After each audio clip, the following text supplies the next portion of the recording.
Welcome to Legacy School. Our mission is to saturate the heart of every student with revelatory teaching that awakens them into the original intentions of God.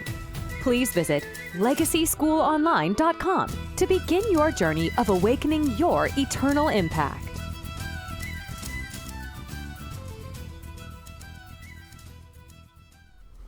Well, hello, we're back again today. Another great teaching, another great opportunity to learn some things in the Lord. As you know by now, if you've been watching and following me a little bit, my approach is a little different than most. Going to today talk about excellence in ministry and doing things in a very excellent way in ministry.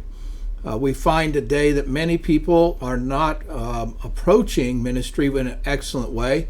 Many times people are just getting by. And I hope today that after you hear what I'm teaching on, that maybe it'll challenge you to take a look at your own ministry and say, am I doing things excellent? Am I really approaching this right? Because excellence in ministry is a reflection on your stewardship and your values. Any kind of way or approach that you're doing something totally reflects on how you value something and also how you steward something.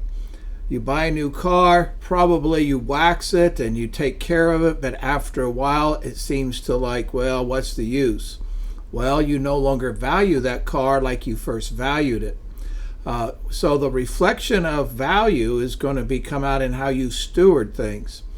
Excellence is really a reflection of how you want to display God to other people. And so things need to be done in a really excellent way. I try to do things in an excellent way. I try to save money, but just because I'm trying to save money doesn't mean I can't do something in an excellent way. So it's doing something really to the best of your ability instead of just doing what you can get by with. And I know ministry's running at a quick, fast pace, so is life itself. And we sometimes just do the bare minimum, but that's not being excellent. Excellent is going beyond, because what it does is excellence actually sets a strategy or a standard for how you're going to do spiritual life and how you're going to invest into others. In Romans 2:13 it says, and knowest his will, and approvest the things that are more excellent, being instructed out of the law. There is a focus upon excellence in the scriptures, and that's part of what I'm going to bring out today.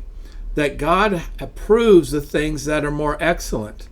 In other words, he sees and puts his stamp of approval on those things. So excellence, what does excellence really mean? I mean, that word there, excellent, the things that he's approving, means to be better or of more value. Notice how value plays into how we're being excellent. It means to carry in different directions or to defer, to test and prove that good things that are different. In other words, it's not normal. Excellence lives an abnormal life, a life that goes beyond, a life that goes and does the extra. Extra and excellence really are two words that could almost be interchanged in some ways.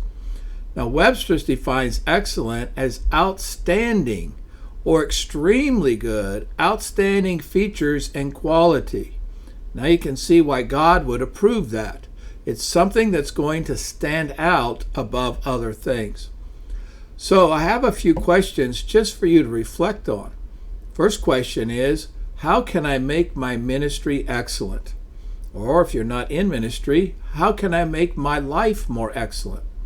How can I avoid mediocrity in my ministry? And how can I teach people in my ministry to also be excellent? Now, if your ministry's not excellent, it can be, and it's just going to take some work. And it starts back in your personal life. Your personal excellence is where your ministry excellence is birthed from. When your life is reflecting doing the best you can in life, then there will be a reflection of doing the best you can in ministry as well. You have to model excellence for others to follow it. You can't just expect them to learn it by you teaching on it. Just like in this video, I can teach you the principles of excellence, but you still have to decide that you're going to actually do it and model it.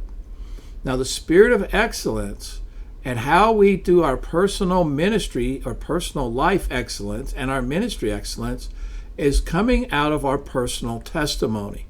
Remember, it's associated with what we value. Do we value our personal testimony, that we want our testimony to actually be excellent well? Or do we want our testimony to be half-hearted or half-standard? I hear a lot of testimonies. Many of those could be at just another level if the spirit of excellence was done in the private walk or the ministry walk or how they did something. But instead of just getting by with the day, if you would excel for the day to be done in the highest level that you could invest into it, you could probably have a pretty healthy testimony coming out the end of the day. So excellence is really a reflection of yourself. It's really a reflection of how you, as God's creation, as God's image bearer, want to bear that image out to others. Now, we all have ministries, we all have organizations and jobs and businesses and different things. And the reality is, excellence in any organization is going to begin with individuals within the organization.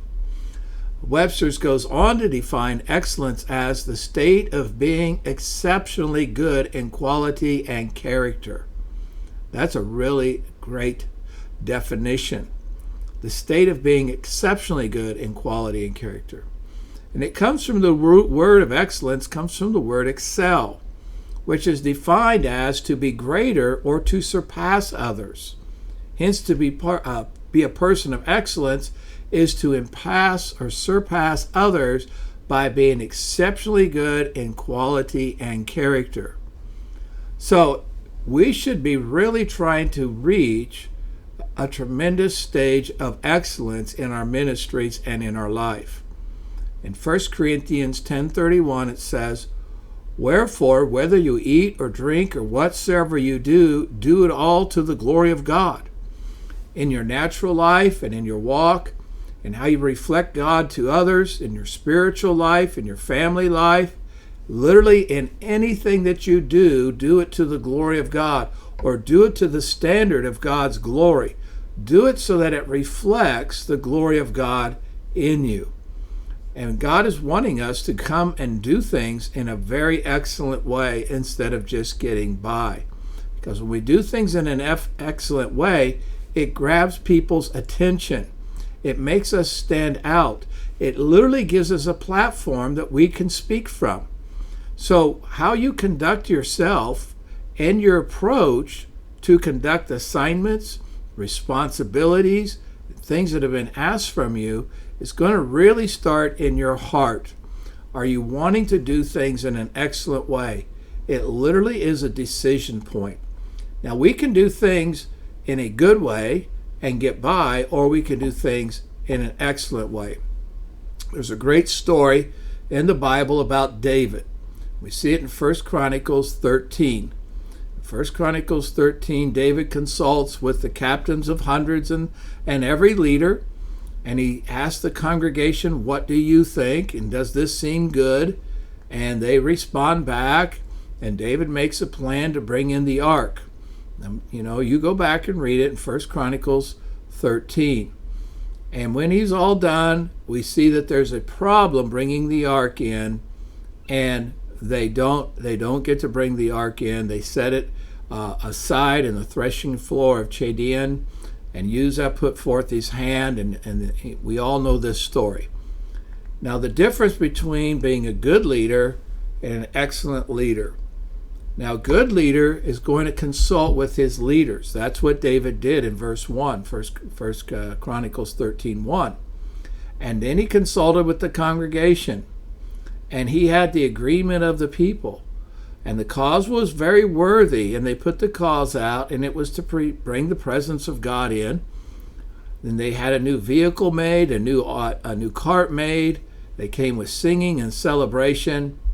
But Uzziah dies, and David has fear in his heart. Now, here's what happens. A good leader may not get the purposes of God accomplished. We need to be an excellent leader. In 1 Chronicles 14, when David goes back and re-examines and re-looks at what he did, he comes up with another plan.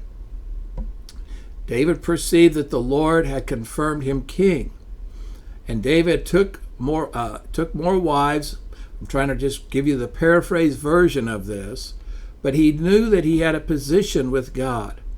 And so what happened is in 1 Chronicles 14, David went through a transformational process, understanding his authority, understanding his position, understanding that people were watching him. So from 1 Chronicles 13 to 1 Chronicles 15, in the middle, is a transformational process. In 1 Chronicles 15, David made a house in the city of David and prepared a place for the ark of God. David said nobody should carry it but the Levites. So what did David do as an excellent leader?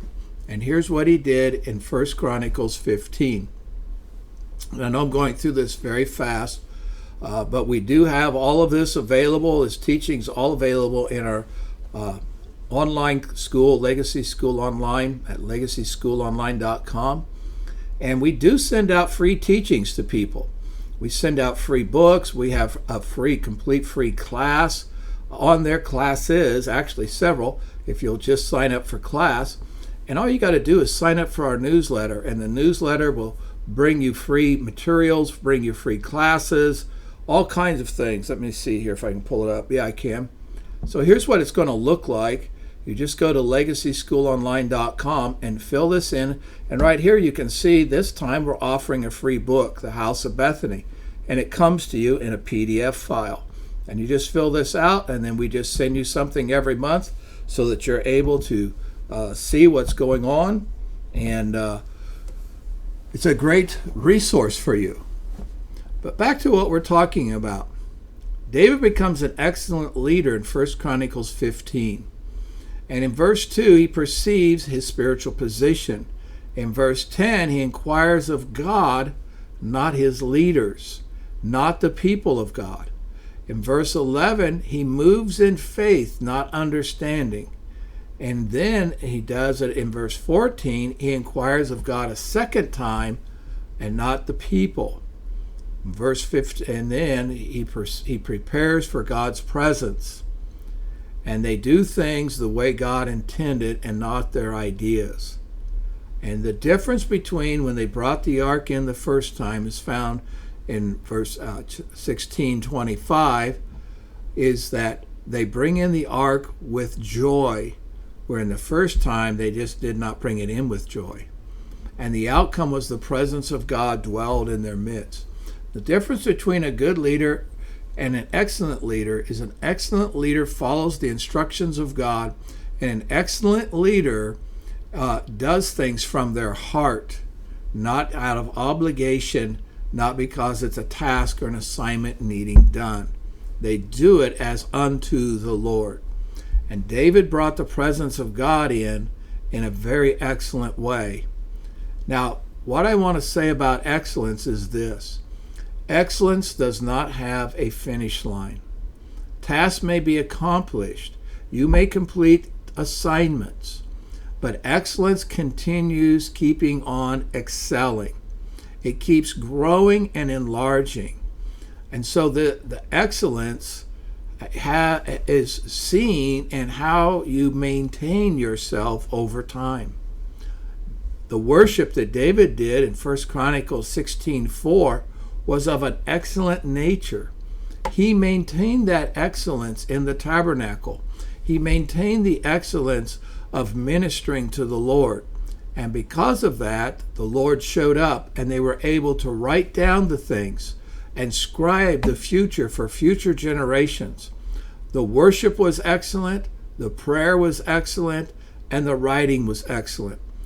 So excellence is going to do things that are going to begin to discover new ways of expression. I want to say that again because that's very important. When you're doing things in an excellent way, you're not going to be able to be satisfied with the mundane way. It's going to always start to discover new ways of expression. And we see that with David. David created 250 new instruments to express worship. Remember, excellence is going beyond and going to the extremes. It's doing what others don't want to do. So because David's approach was in an excellent way, it was reflected in everything that he did. It was reflected in how the tabernacle was to be built. It was reflected in how the people of God were to minister before the Lord. It was reflected in how they scribed and wrote songs and psalms and created instruments. Everything was done in an excellent way.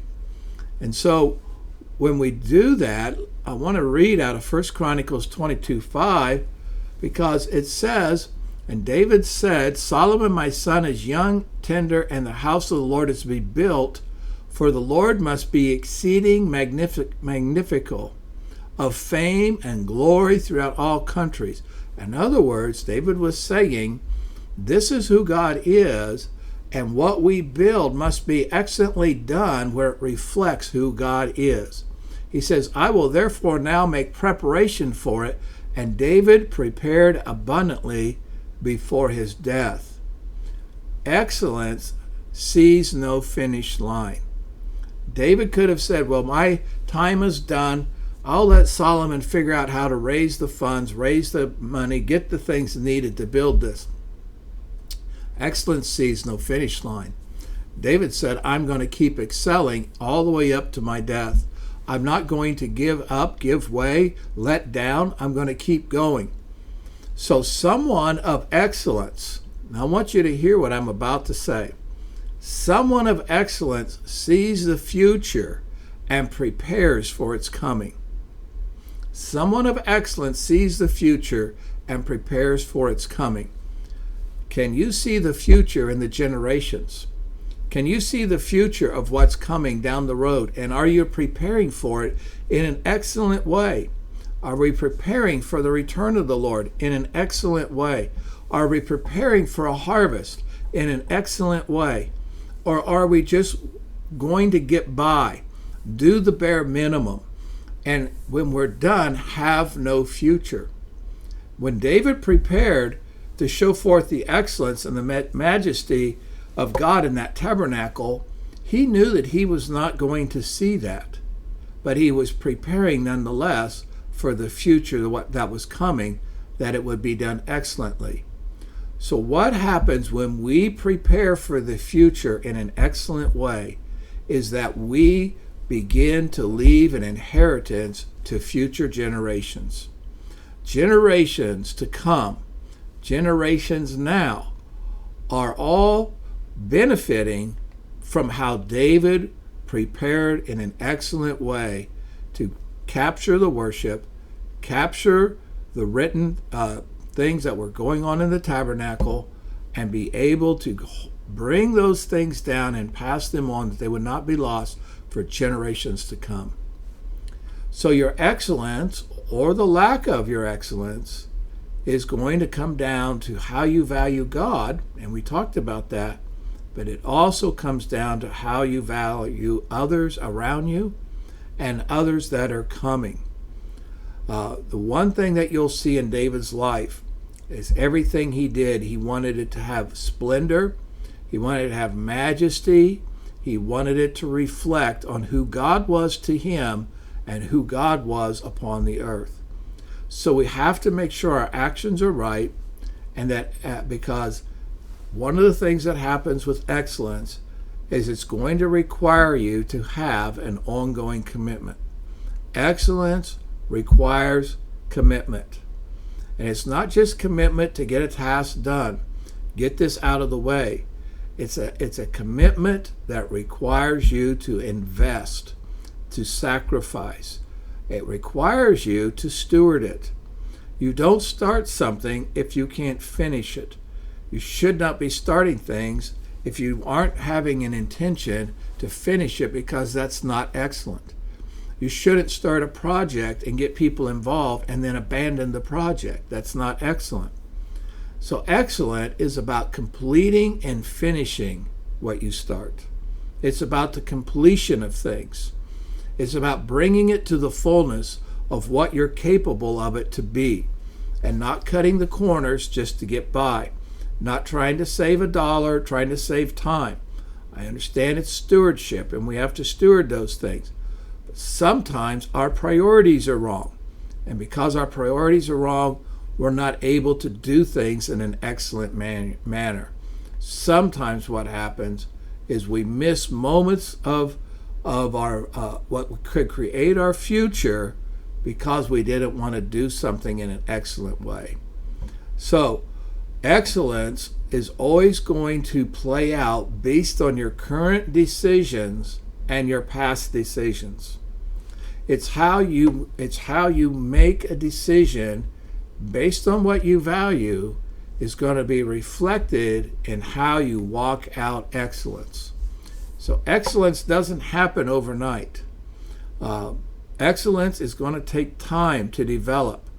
It's going to actually take you the time to develop a skill set.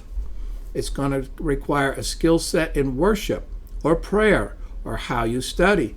It's going to require a skill set in maybe running a soundboard or how you greet people at a door, or a skill set in how you interact with people. But those skill sets are cultivated by the decisions that you make every single day and how you place things in an order. Is this a priority or is this a secondary? So excellence doesn't just happen overnight. Excellence takes time to nurture it, and it takes time to learn. It takes time to practice excellence. So excellence is going to require the proving of your integrity, because the things that you commit to, the things that excellence requires, is going to reflect who you are. So don't be sitting here making commitments or making promises that you can't fulfill. Don't make promises to the Lord that you know you don't have any means or way to do. Excellence requires the proving of your integrity. And so God's going to choose you when he finds you of an excellent spirit. And we see that with Daniel, in the life of Daniel.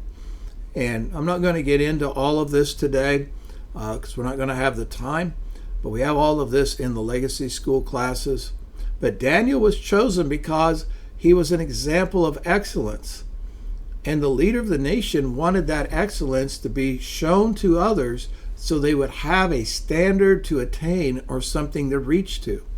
So as a leader, as you live your personal life in excellence, your ministry life in excellence, your corporate life in excellence, it should lift up a standard for your followers to reach towards something and see there's an example, and that is the standard that's been raised, because excellence is actually the standard. So Daniel wasn't chosen by outward appearance, but by the inward motivations of his heart. And in King Darius said he actually had an excellent spirit. And he was looking at the spirit or the essence of Daniel. And he proclaimed Daniel's promotion because he had an excellent spirit over others that may have seemed more qualified. So how God sees excellence is probably a little different than how we see it. And most of the time he promotes not by gifting and talent, but by excellence in how you do things. Because what happens is excellence does two things at the same time. First, it honors God. It brings forth the value of God. It brings forth the patterns of God, the characters of God. But the other thing that it does, it inspires the people of God. It takes them a lot of times out of striving for excellence and just plain desiring to please God with their life. When you start to create that kind of inspiration, people will automatically go into a place of excellence. And so your inward excellence, the inward place of your spirit, and how you've developed your spirit and how you've developed your relationship with God is now going to be seen in the outward expression of your life. And so there were some things that Daniel had that created excellence, an excellent spirit. There was a none occasion, means there was no affair or matter of life. There was no fault, meaning no corruption. There was no error. There was no neglect. There were some things that Daniel lived out, and because he lived those things out in his heart and made course corrections of his heart, his spirit became excellent, and he was chosen. And what was he chosen for? Promotion. You see, God is the one that chooses you for promotion. And many times that comes out of being and having that kind of excellent spirit.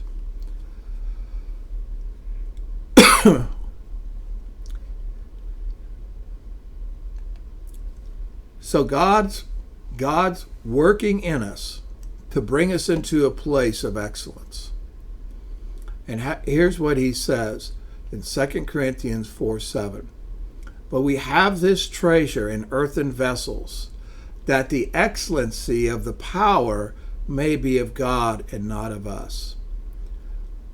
There are things that you can do to have an excellent spirit. But the excellency or the abundance, the exceeding, the throwing beyond, the superiority, the preeminence, because those are the words, the excellency of power may be of God. That comes by God empowering you because you have yielded to him to complete the task. I can remember in a meeting I was with Dutch Sheets. We were in a small meeting, about 20 of us in a room. And Dutch gave me a word, a prophetic word. And he said to me, he says, the reason you're doing the things you're doing, and the reason God has placed you in the places you're going to go, is because you chose to do things that others would not do. There are things that needed to be done, and they refused to do it. And you went ahead and did it. And he said, God's going to honor you for doing that. That was because I wanted to see things done in an excellent way. Even to this day, if I see a small piece of paper on the floor, I'll pick it up, put it in my pocket, and throw it away later. If I'm at a motel where we're doing a conference and I go into the bathroom and there's water all over the sink area, I clean that up and make sure it's because it's a reflection on us that are there. These are things that are small in nature that maybe no one sees, but they're excellent before God. Excellence is many times hidden in how we approach things, and how we approach it then, God rewards us openly. So excellence in ministry is not doing things your way, but it's partnering with God to do things his way. And God will build upon the excellence that you've established in your life to promote you, to grow you, to be a standard for others, and possibly to even tap you to do greater and greater ministry. Well, that's the short teaching today. Hope you enjoyed it. Get on the newsletter that I talked about, and we'll see you next time. Thanks for joining Legacy School today. We hope you are blessed with the teachings that will lead you to deeper truths in God. If you want to step further into revelation and advanced teaching, please visit legacyschoolonline.com to enroll. Again, that's legacyschoolonline.com. See you in school.